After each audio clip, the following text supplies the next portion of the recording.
Ağlamadan ey benim yarim, ağlamadan bağda harim, ağlamadan ey benim yarim, ağlamadan. Saralmışsan güneş kimi, qürbəmi eyləmisən.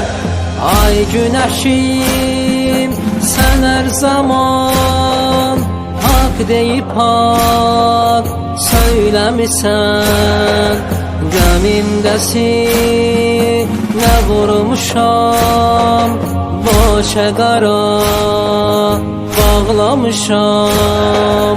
Hər yerə getmişəm Hüseyn, Hüseyn deyib ağlamışam.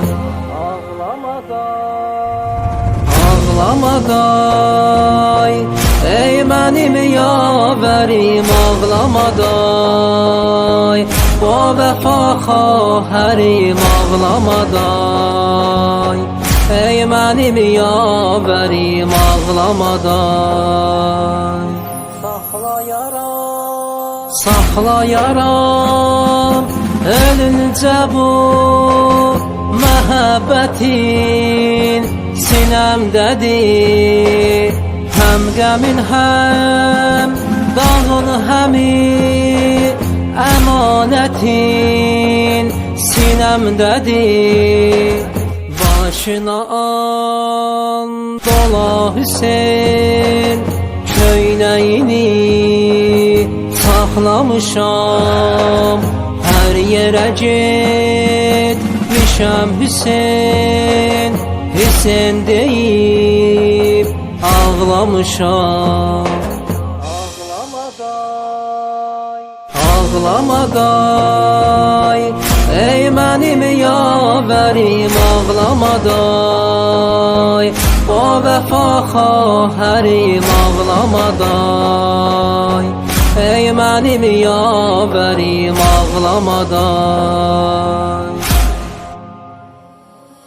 Sən gedəli mən də elə öz ömrümü bitirmişəm. Vay mənə ta sənin kimi qardaşımı itirmişəm. Tapmıram aramlığı hey, ağlayıram mən sənə.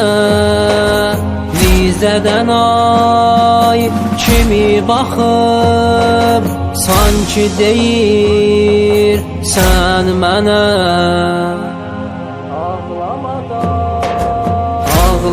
Ağlamaday ey mənim yavərim, ağlamaday o vəfa xahərim, ağlamaday ey mənim yavərim, ağlamaday.